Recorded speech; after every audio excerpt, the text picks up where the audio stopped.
You've been at war with yourself for so long, you've forgotten what peace feels like. But what if I told you the enemy you've been fighting never existed? There's a voice inside you that never sleeps. It whispers when you wake up. It critiques when you speak. It rehearses conversations that haven't happened and replays the ones that have over and over, like a broken record spinning in the dark. You know this voice. You've lived with it your entire life. It tells you you're not enough. Then it tells you you're too much. It says you need to prove yourself, then criticizes you for trying. It builds you up just enough to tear you down again. And somewhere along the way, you started believing that voice was you. That's the trick, isn't it? The ego doesn't announce itself. It doesn't knock on the door and say, "Hello, I'm here to distort your reality." It slips in quietly, wearing your face, speaking in your tone, until you can't tell where you end and it begins.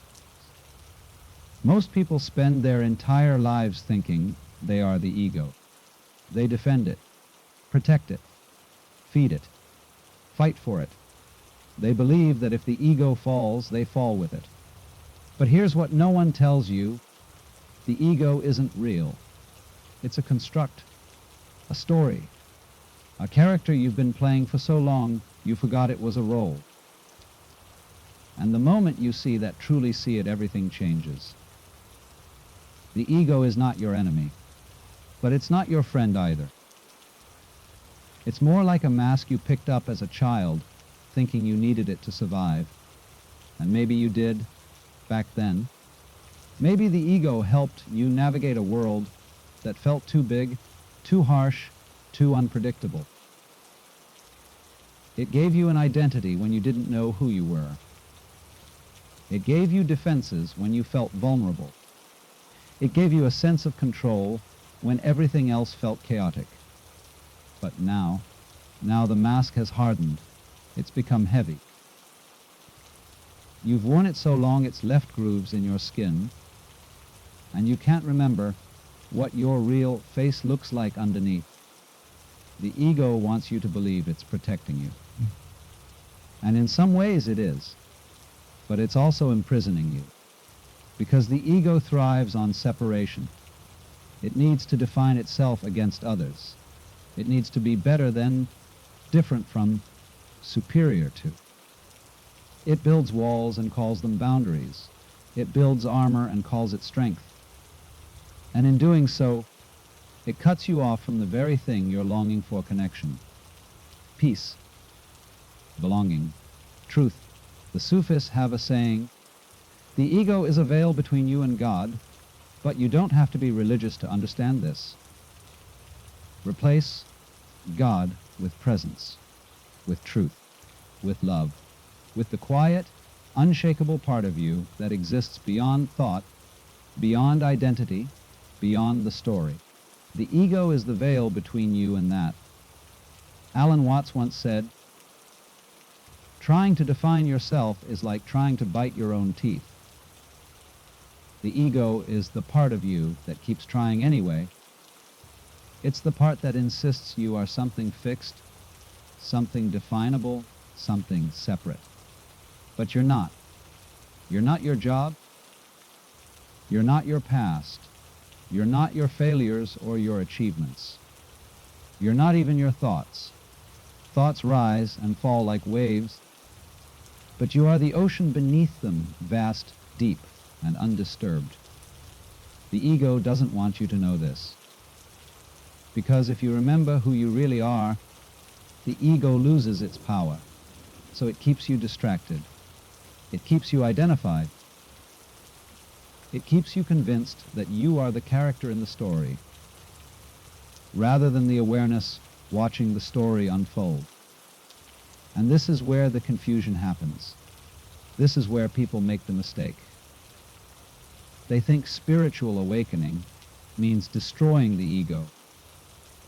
They think enlightenment is some violent inner war where the ego is the villain and must be slain. But that's just the ego again, trying to win by pretending to lose. You can't destroy the ego by fighting it. That's like trying to calm a river by beating it with a stick. The more you resist it, the stronger it becomes. The more you hate it, the more attention you give it. And attention is the only thing the ego needs to survive. So what do? You stop fighting.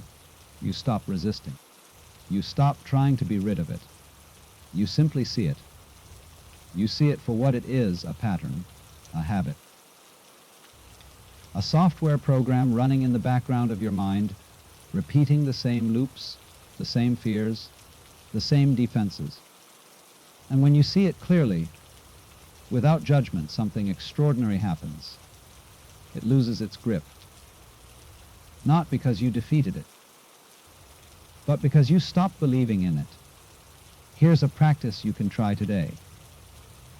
The next time you feel triggered, when someone criticizes you, when you feel insecure, when you catch yourself comparing or defending or needing to be right, pause. Just for a moment.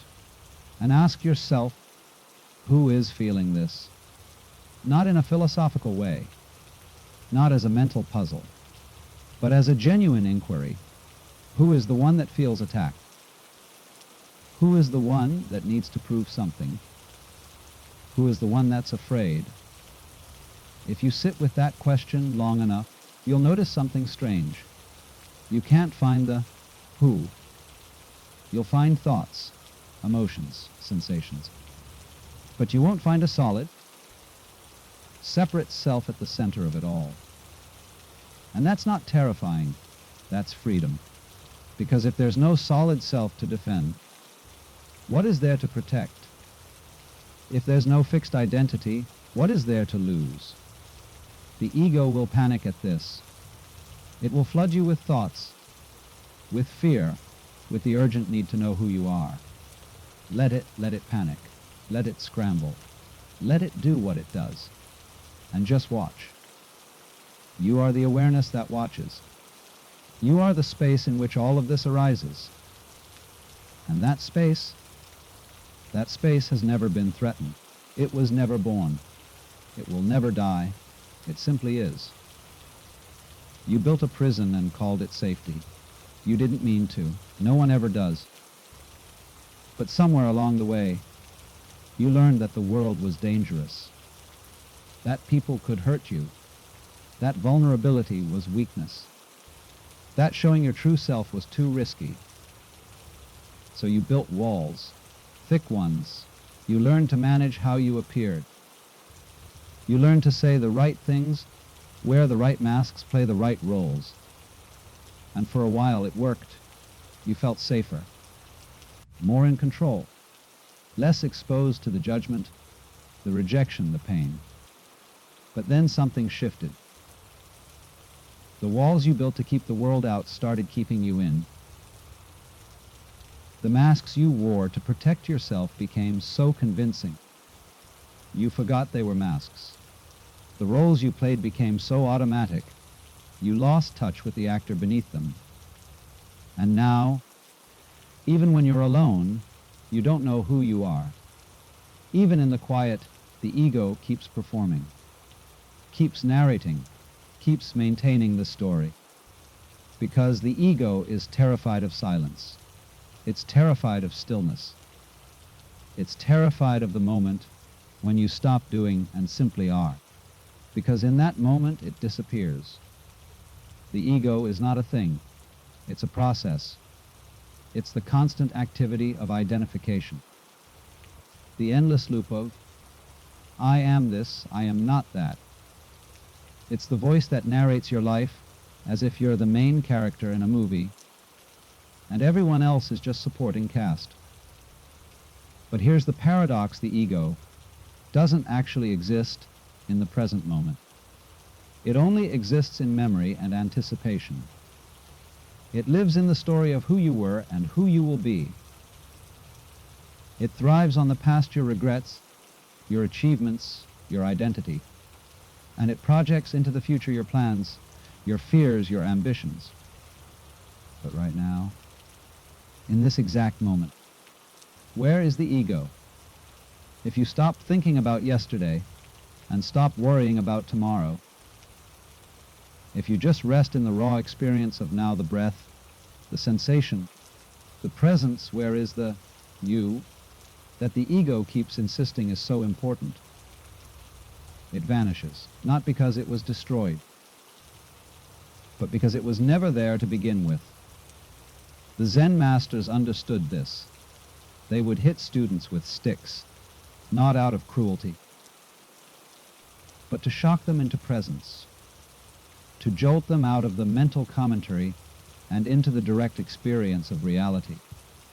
Because reality doesn't need your interpretation. It doesn't need your story. It doesn't need your ego. It simply is. And so are you. But the ego doesn't want you to rest in that. Because if you rest in pure awareness, in pure being, the ego has no job. It becomes obsolete. So it keeps you busy. It keeps you identified. It keeps you solving problems, chasing goals, defending positions, proving worth. And all of it is a distraction from the one thing you actually long for, to simply be yourself, without pretense, without defense, without the exhausting performance. The irony is this: the ego promises you significance. It tells you that if you achieve enough, if you're admired enough, if you're right enough, then you'll matter. But significance is already yours, not because of what you do, but because of what you are. You are consciousness itself, temporarily wearing the costume of a human being. You are the universe experiencing itself from a particular angle, a particular perspective. And that perspective doesn't need to be defended. It doesn't need to be proven.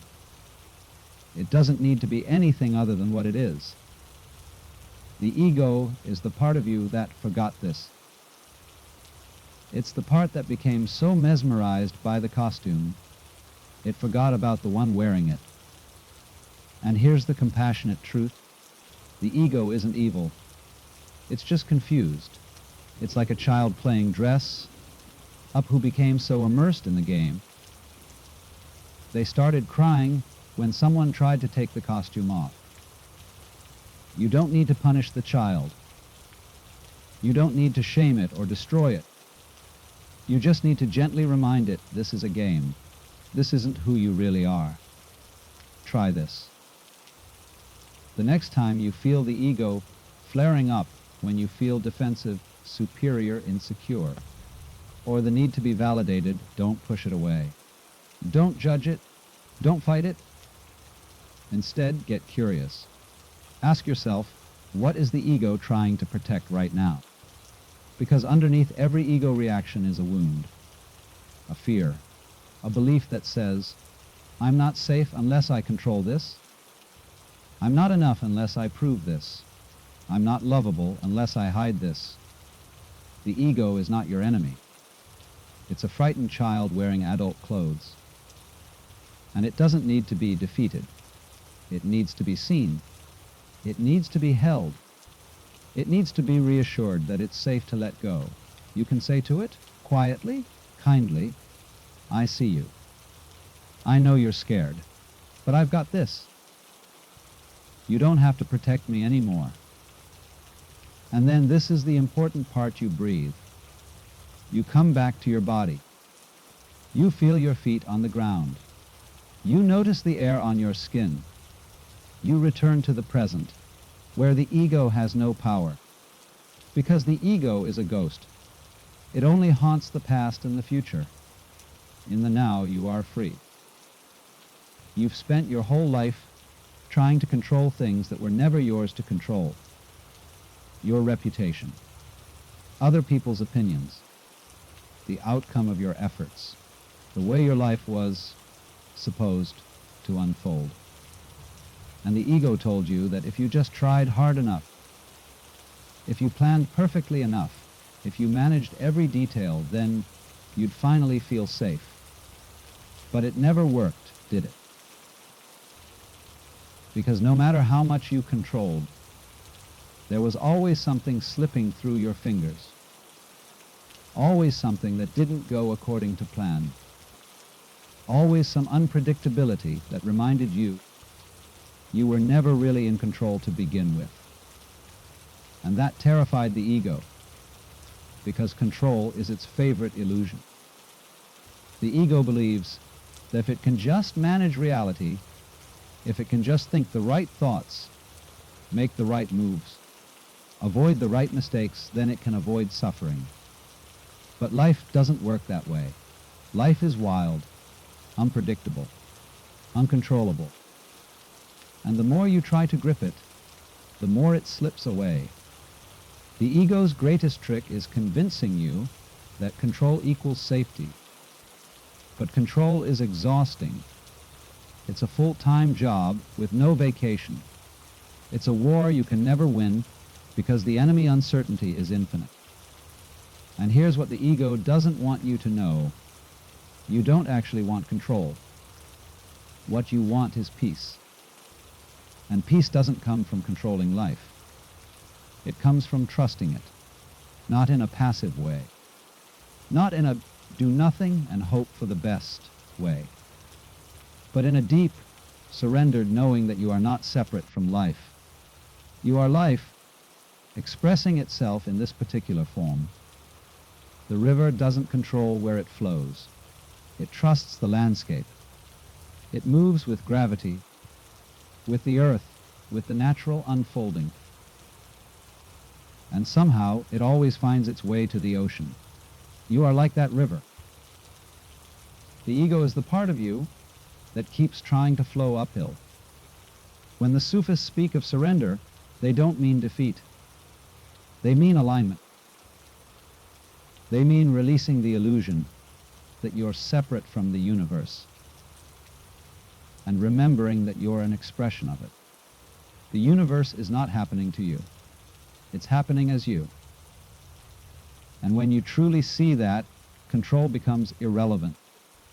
Not because you stop acting, not because you stop choosing, but because you stop resisting.